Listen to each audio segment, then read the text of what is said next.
Conócete a ti mismo y dominarás al mundo. Como es arriba, es abajo. Mira las estrellas y sabrás tu destino. Así que no dejes de oír a Astro Trino.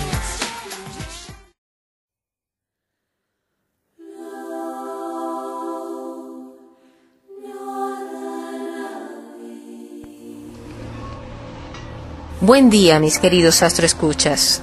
Como siempre, es un placer saludarles. Hoy quiero brindarles un resumen de las charlas que vamos a impartir sobre las predicciones astrológicas de 2015 vinculadas a las profecías de épocas antiguas. Este año 2015 está muy unido a una serie de acontecimientos que han sido profetizados en otras épocas. Yo quiero brindarte la oportunidad de que puedas conocer acerca de esto de una manera sencilla y rápida.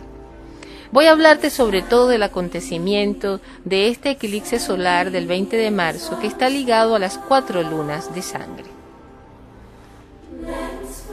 En otras épocas, la unión del Sol y la Luna era muy temida. Para algunos era una especie de transmutación alquímica. Era una relación íntima que se daba entre lo femenino y lo masculino, sacando de nosotros todos nuestros miedos y elevando la energía a niveles superiores. Solo a través de una conciencia que está por encima de todo lo kármico es que puede meditarse en este ciclo de eclipses para transmutar cualquier energía negativa que está perturbando al planeta. La luna es un astro que ha sido ligado a las mareas y sabemos que influye en la agricultura y en toda la naturaleza, que afecta a algunos animales y que despierta en nosotros instintos y bajas pasiones. Eleva, cuando sobre todo la luna está llena, nuestra psique a procesos de conexión psíquica profunda. Estaba ligada en otras épocas a la brujería.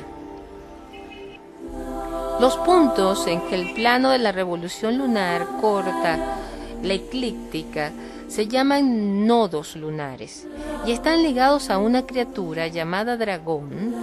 Y hablamos de la cabeza del dragón, que es el nodo norte, y la cola del dragón, que es el nodo sur.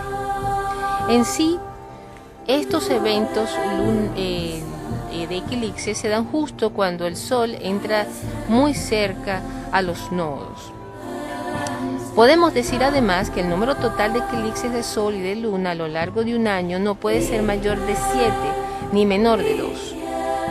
Tenemos un año como el de 1935 donde se contaron 7 eclipses, 5 solares y 2 lunares, por ejemplo.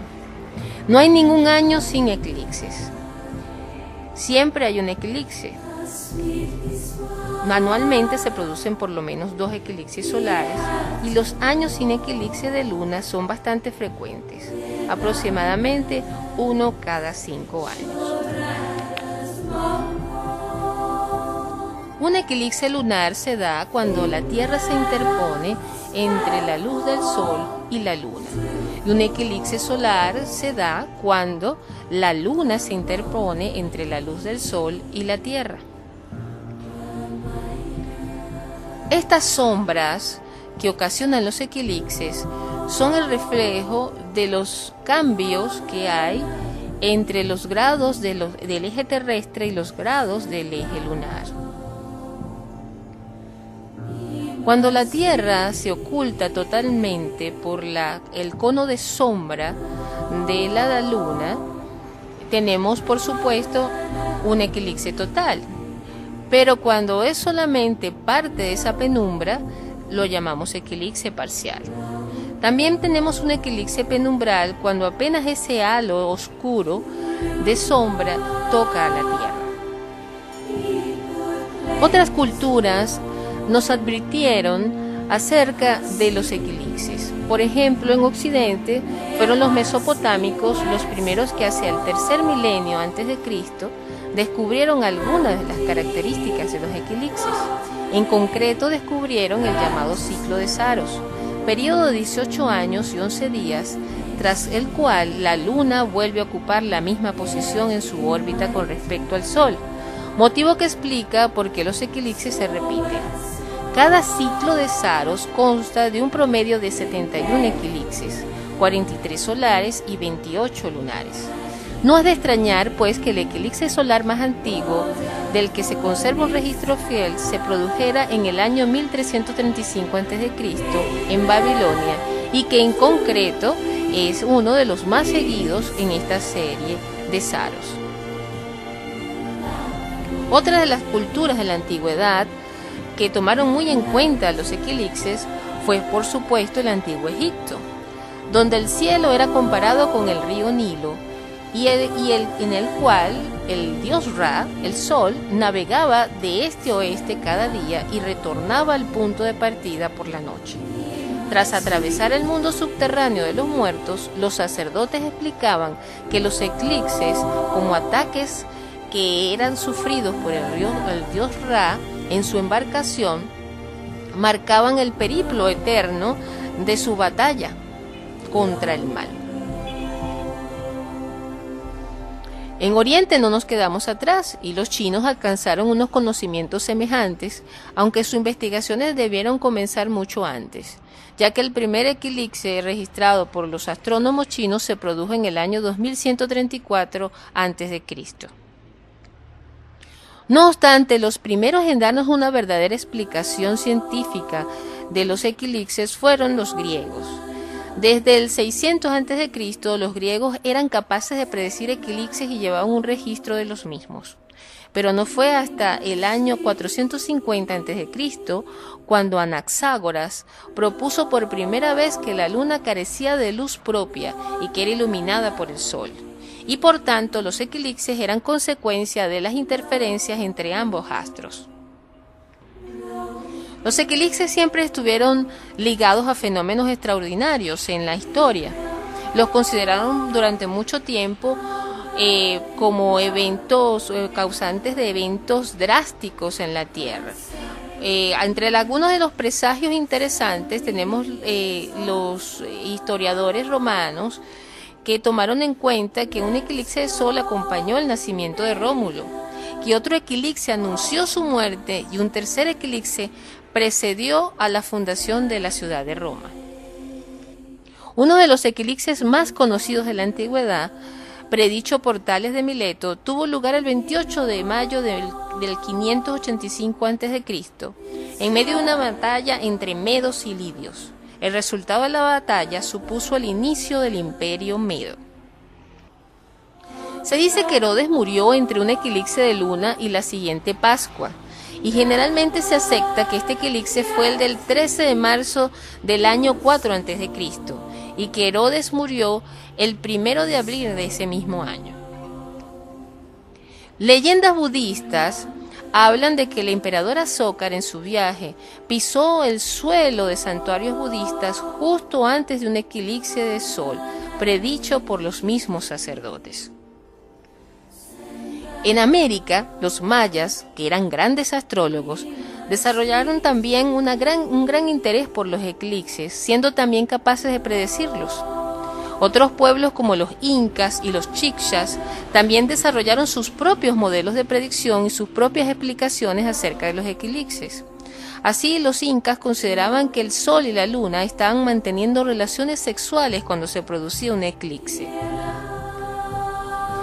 Se dice que Cristóbal Colón se encontraba en Jamaica cuando se produjo un eclipse total. Colón, que se encontraba en una situación comprometida con el pueblo y su propia tripulación, que estaban al borde de una rebelión, aprovechó sus conocimientos astrológicos para predecir el eclipse y atemorizar a la población indígena y a sus propios marineros, haciéndoles creer que semejante fenómeno se debía al enfado divino por su desobediencia.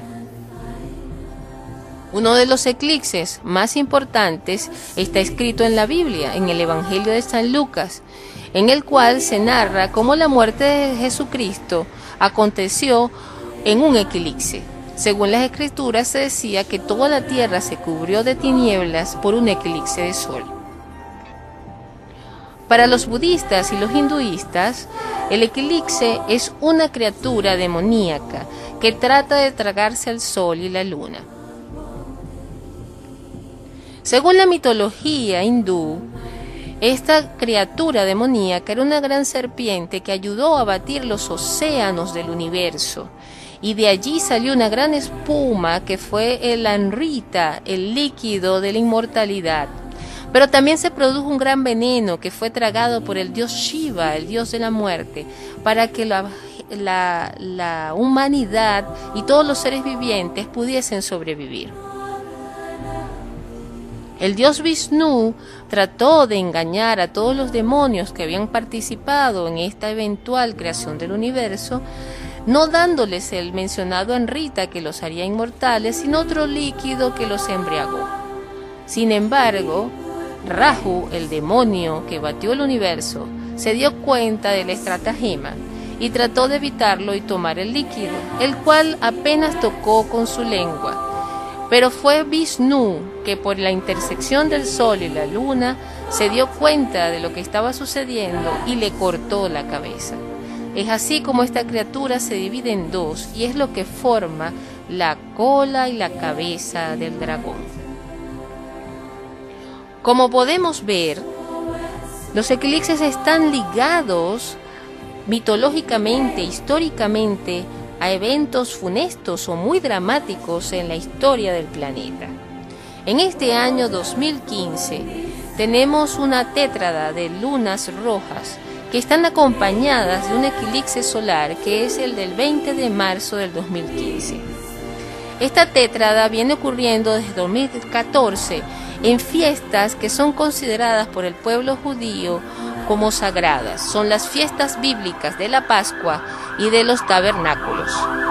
Tuvimos que estas fiestas ocurren justamente en eclipses lunares que se van a repetir en este mismo año 2015, formando las llamadas lunas de sangre.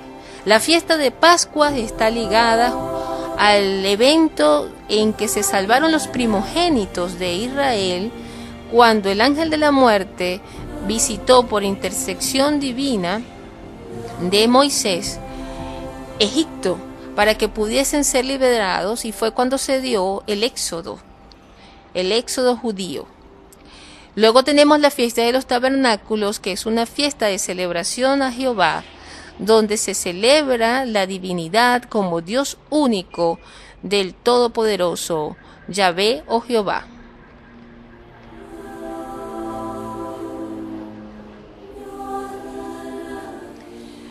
Las lunas rojas estuvieron ligadas a varios años significativos del pueblo de Israel.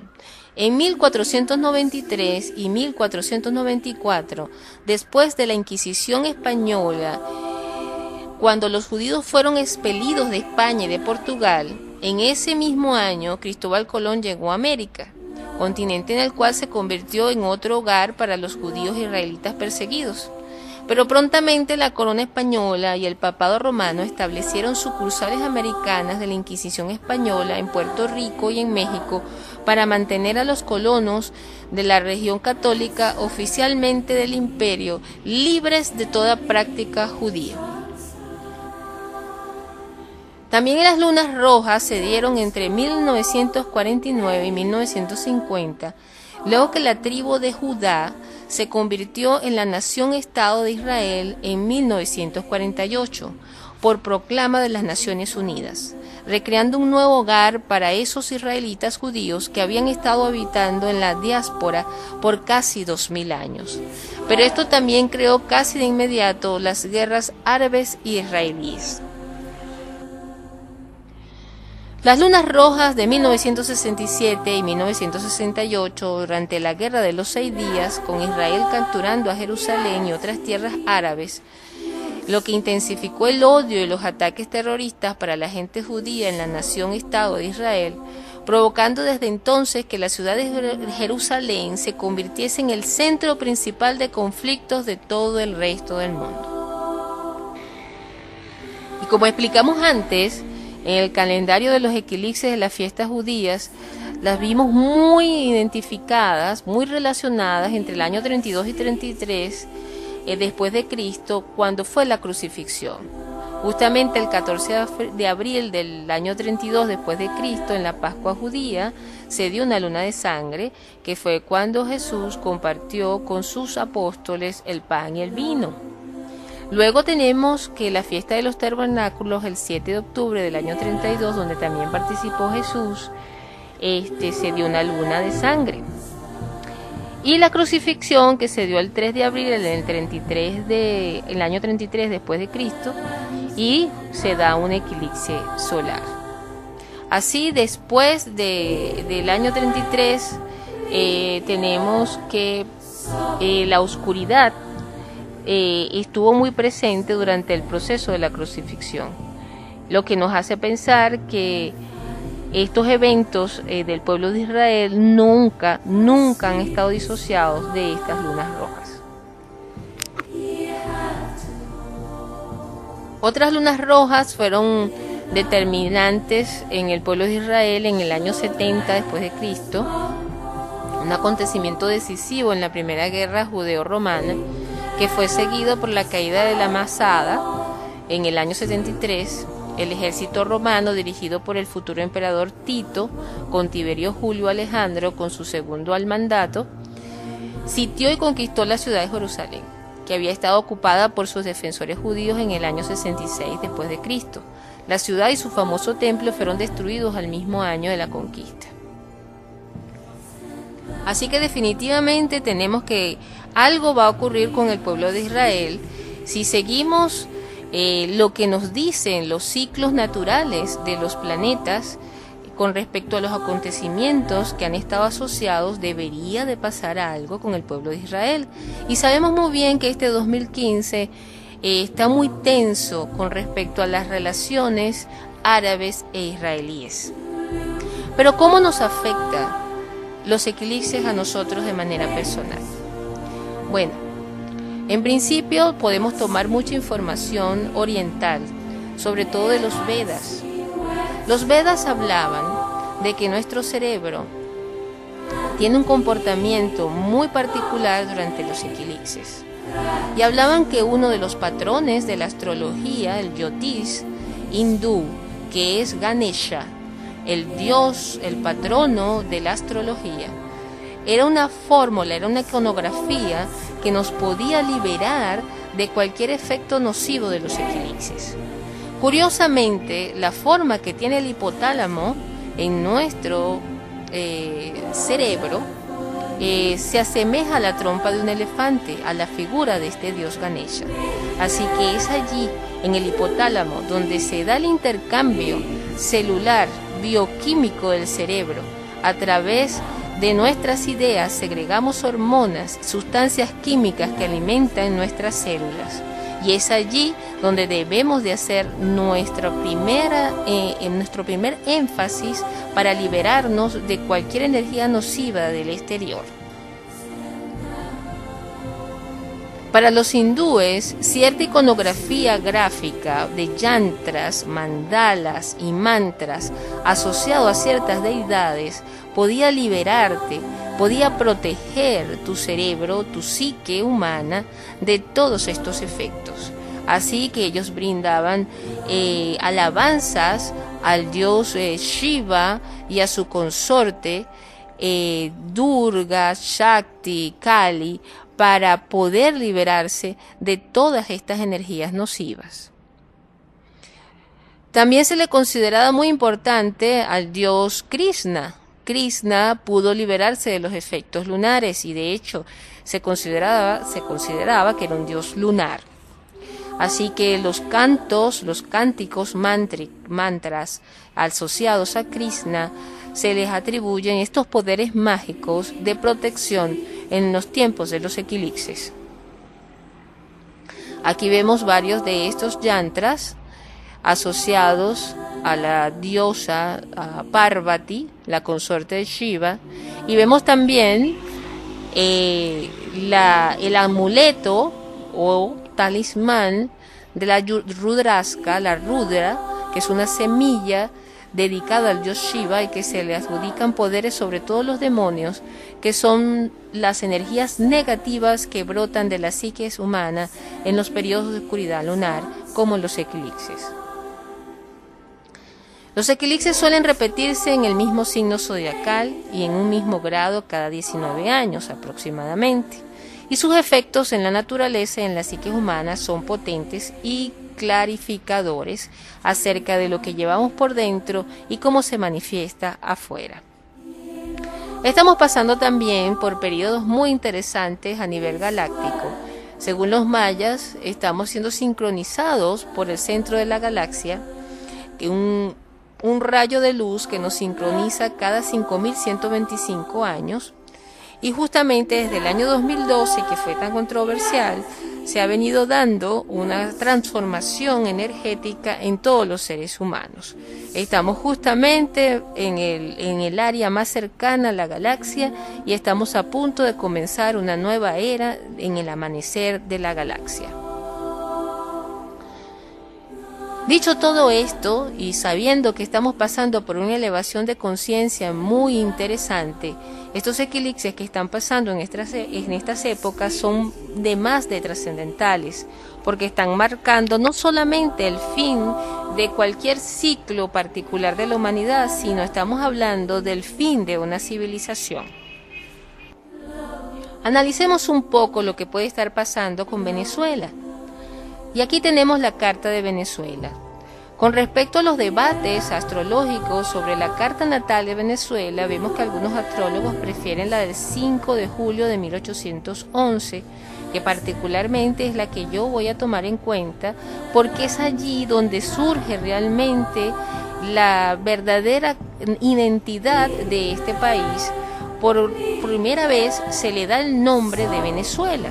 Así que ese es el primer evento significativo que fue el que dio origen a través de las ideas de los próceres de la época de la verdadera esencia de este país.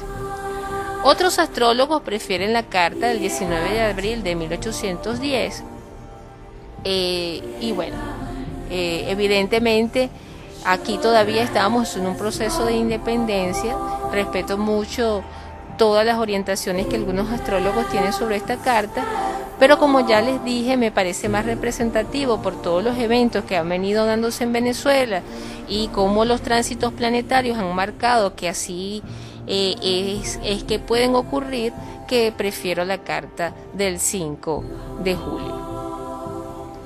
Tenemos otra carta que es la Carta de la República Bolivariana de Venezuela, que es la del 15 de diciembre de 1999, y esta carta surge justamente por el cambio constitucional, donde se le da otro nombre a Venezuela. Pero figúrense que esto es como que alguien se casa y adquiere el nombre, el apellido del marido, tal cual. No por eso deja de tener su carta natal de nacimiento y no por eso vamos a cambiar los eventos particulares de Venezuela con esta carta. Esta no sería la carta origen realmente de Venezuela, de su esencia origen como país y como nación.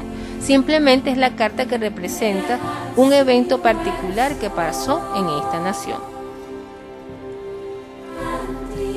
Cuando hacemos la interposición de la carta de Venezuela con el eclipse, nos damos cuenta de que va a afectar la casa número 5 de Venezuela, que tiene que ver con la oposición, con diputados y senadores de la oposición al gobierno.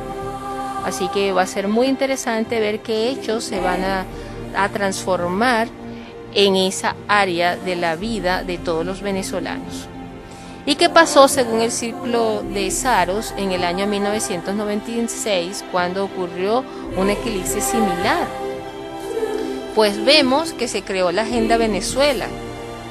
Si bien es cierto que todavía durante el año 1995 la presidencia de Caldera tuvo que enfrentar la situación de crisis bancaria más grave que había tenido el país, haciendo aportes extraordinarios que le impondrían consecuencias negativas al ajuste de sus propias cuentas, en 1996 se enfrentó a una crisis mayor. El año comenzaba con profunda inestabilidad. Las reservas internacionales se hallaban en un peligroso mínimo y la política de control de cambio mostraba el agotamiento de su efectividad, sobre todo en lo que se refiere al modo de contrarrestar las emergencias precedentes. Sin embargo, la paz social y política se perseveraban a través de condiciones indispensables de compromiso en todos los medios económicos.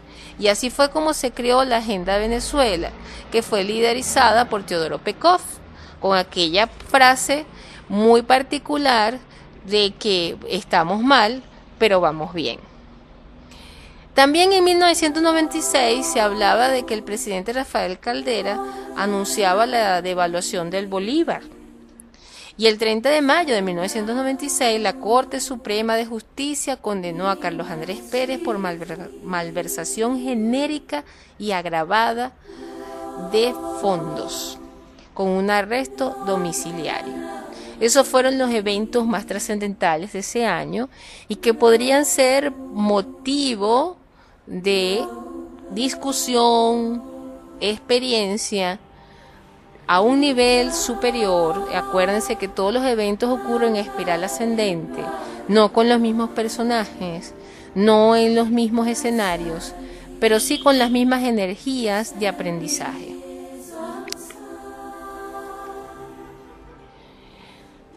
A nivel internacional, también podíamos decir que entre los eventos más significativos del 96 estuvo que se descubrió una enfermedad terrible como es el ébola. No sería de extrañar que algo de esto sintiéramos que ocurre, algo que tuviera que ver con esta enfermedad. Entre las estrategias que podíamos tomar en cuenta para liberarnos de las energías negativas de un eclipse, estaría de algunas prácticas como la budista, en que se pronuncian mantras. Uno de los mantras muy utilizados durante los eclipses por el pueblo budista tibetano es el Om Tare Tutare Ture Soha, que es el mantra a la madre Tara, la madre que rige la tierra y rige la naturaleza. El uso de algunas gemas como la amazonita, la pirita y la alejandrita también son muy curativas durante los periodos de eclipse. Y el símbolo de la estrella de David es uno de los más utilizados para protegerse de las energías nocivas del eclipse. En sí, a nivel científico, el eclipse es uno de los más fuertes y no puede ser contemplado de cerca. Desde Venezuela no lo podremos observar, pero en cualquier país del mundo en que sí lo podamos hacer, tenga en cuenta que la energía de un eclipse es muy nociva desde el punto de vista psíquico como desde el punto de vista psíquico. Así que les recomiendo que se protejan arduamente de este eclipse. Lo más importante, para ti que tal vez no conozcas de mantras, para ti que tal vez no puedas adquirir las piedras ni los yantras, es que te centres en tu parte espiritual, que sepas que este es un periodo de depuración energética de gran poder. Justamente el eclipse se va a dar a los últimos grados del signo de Piscis, lo que representa una depuración kármica de gran magnitud. En Venezuela se dará a las 4:45 de la mañana y posteriormente estará ligado a la entrada del sol en Aries, en el solsticio, en el equinoccio de primavera, y ese equinoccio de primavera se va a dar a las 6:15 hora de Venezuela, 6:15 de la tarde. Así que ten en cuenta que todo este proceso de renacimiento del sol en el primer signo del zodíaco, Aries, donde va a haber una gran conjunción de Mercurio con Neptuno y en Piscis, además el signo por naturaleza espiritual, y una conjunción entre Urano y Marte en el signo de Aries, que representa todo lo material en transformación, en cambio, en inicio, nos revelan para cada uno de nosotros en nuestras vidas lo que vendrá. La liberación de conceptos, liberación de miedos, liberación de todo lo que nos enferma, de toda la basura emocional que nos ha acompañado durante muchos años. Como siempre, seguiré informándote, seguiré dándote información muy sustancial acerca de los eventos astrológicos y astronómicos que están marcando esta época y tratando de ayudarte para que puedas sobrevivirlos y elevar tu frecuencia vibratoria y unirte a ese gran rayo sincronizador de la galaxia que está creando esa apertura dimensional para conquistar otras formas de existencia, otras formas de vivir la vida en este mundo Tierra. Así que no dejes de seguir a Astro Triunfo.